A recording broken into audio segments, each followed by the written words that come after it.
से ये जो सत्राजीत है भगवान सूर्य का परम भक्त है, प्रसन्न होकर उन्होंने एक अद्भुत मणि दी। ये मणि स्यमंतक मणि इसका नाम है। इसकी विशिष्टता ये है कि ये 8 भर सोना रोज प्रदान करती थी। कितना देती थी बताओ? 8 भर सोना। 8 भर सोना माने 2 क्विंटल सोना नित्य। अब 2 क्विंटल सोना नित्य देने वाली मणि इस सत्राजीत के पास थी। नित्य वह 2-2.5 घंटे पूजन करता था। आप भी पूजन करो, क्या पता मणि बड़ी हाथ लग जाए तो काम बन जाएगा। सब सोच रहे होंगे हमको मणि मिल जाती तो कितना अच्छा रहता। ये स्यमंतक मणि तो हमारे पास भी होनी चाहिए। 2 घंटा पूजा ही तो करना है, कर लेंगे, पूजा कर देंगे, कम से कम मणि तो हाथ लगेगी। 2 क्विंटल सोना मिलेगा। किसको किसको मणि चाहिए? मणि चाहिए क्या? सबको चाहिए, लेकिन कोई बता नहीं रहा है। अभी मणि अगर आ जाए ना तो सब हल्ला मचा देंगे, यहाँ लूट मच जाएगी। अरे अगर लूट मचाना है तो राम नाम की लूट है। लूट सके तो लूट, अंत समय पछताएगा जब तन जाएगा। राम नाम सबसे अद्भुत मणि है। इस मणि से श्रेष्ठ कोई मणि है ही नहीं संसार में, दुनिया में। इसीलिए इस राम नाम रूपी मणि को लूट लो। ये भागवत तो चिंतामणि है। भागवत क्या है? ये कल्प वृक्ष है, चिंतामणि है। इस भागवत रूपी चिंतामणि को जो अपने पास रखता है, अपने हृदय में रखता है, अपने मन में रखता है, वो जो मन से सोचता है, जो कल्पना करता है, वो कल्पना उसकी पूरी हो जाती है। उसकी कल्पना, क्योंकि ये कल्प वृक्ष है। कल्प वृक्ष की छाया में बैठकर प्राणी जो कल्पना करता है, जो इच्छा करता है, उसकी इच्छा पूरी हो जाती है। धन चाहने वाले को धन मिल जाता है। पुत्र की कामना कोई करे इस कल्प वृक्ष में बैठकर तो उसे पुत्र की प्राप्ति होती है।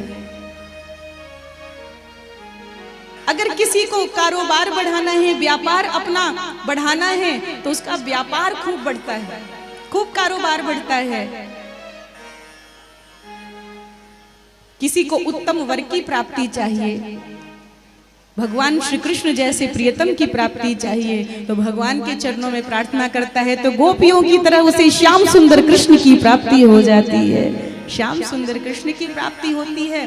और साथ ही जिसे कुछ नहीं चाहिए, सिर्फ भगवान की भक्ति चाहिए, वो भगवान की भक्ति की कामना करता है तो उसे भगवान अपनी पराभक्ति प्रदान कर देते हैं, उसे अपनी निर्मल भक्ति प्रदान कर देते हैं। ताली अच्छे से बजा दो।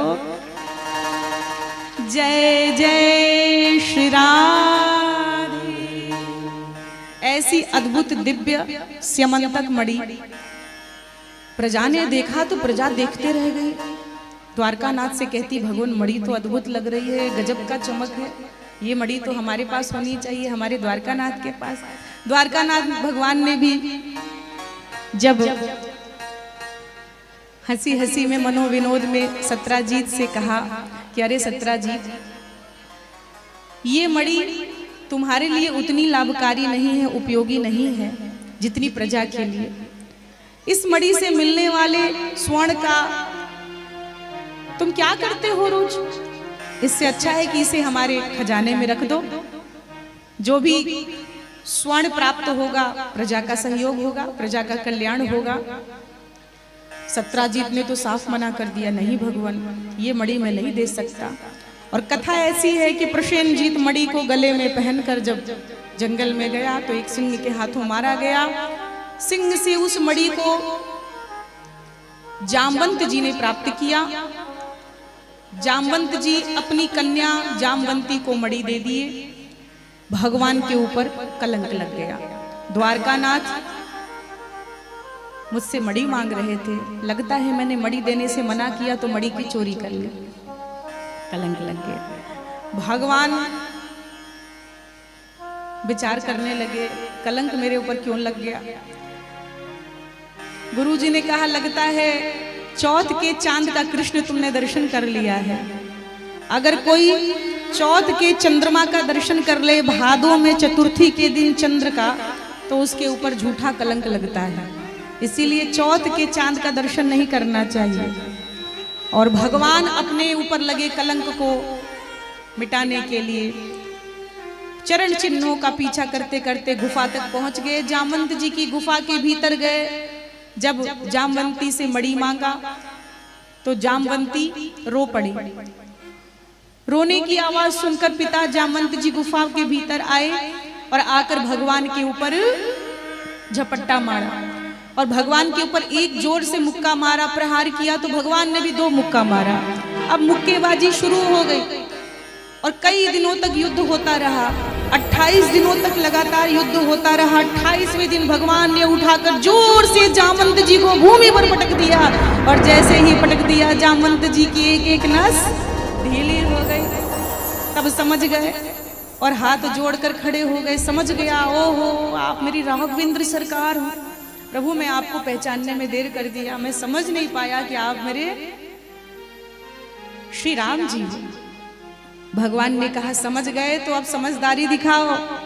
तुम्हारे प्रभु पर कलंक लगा है। इस मणि को ढूंढते ढूंढते यहाँ तक आया हूँ। भगवान ने सारी बात बताई, सारी घटना बताई। भगवान ने क्या किया? भगवान ने जब सारी घटना बताई तो जामवंत जी ने अपनी कन्या के हाथ में वह मणि रखकर भगवान के हाथों में अर्पण कर दिया। भगवान सुंदर जामवंती रूपी कन्या को और मणि को हाथ में लेकर और प्रसन्नता पूर्वक द्वारका लौटे। भगवान का दूसरा विवाह जामवंती जी के साथ हुआ और भगवान ने वह मणि जब लौटाया सत्राजीत को तो सत्राजीत लज्जित हुआ। रात्रि में ग्लानि से नींद नहीं आई, रातों की नींद उड़ गई। जब सत्राजीत की रातों की नींद उड़ गई, बहुत ग्लानि से भर गया तो उसने अपनी कन्या सत्यभामा को भगवान को सौंप दिया कि भगवान मैं बड़ा शर्मिंदा हूँ, मुझे आज इतना पश्चाताप हो रहा है कि मैं अपने हृदय में ग्लानि से भर गया हूँ और मैं आपसे क्षमा चाहता हूँ और क्षमा मांगते हुए मैं अपनी कन्या को आपको सौंपने जा रहा हूँ। आप मेरी कन्या को स्वीकार करिए और ये मणि भी दहेज में ले। भगवान ने कहा कन्या रूपी मणि तो मैं लूंगा, लेकिन अब तुम्हारी ये जो स्यमंतक मणि है वो बिल्कुल नहीं लूंगा। तुम्हारी इस मणि ने बड़े पापड़ बिलवाए, अरे झूठा कलंक लगवा दिया। और भगवान ने मणि लेने से मना किया और भगवान ने कहा अगर तुम देना चाहते हो तो इस मणि को अपने पास रखो और मणि से जो स्वर्ण प्राप्त हो वो हमें देते जाना। तो इस प्रकार भगवान का तीसरा विवाह सत्यभामा जी के साथ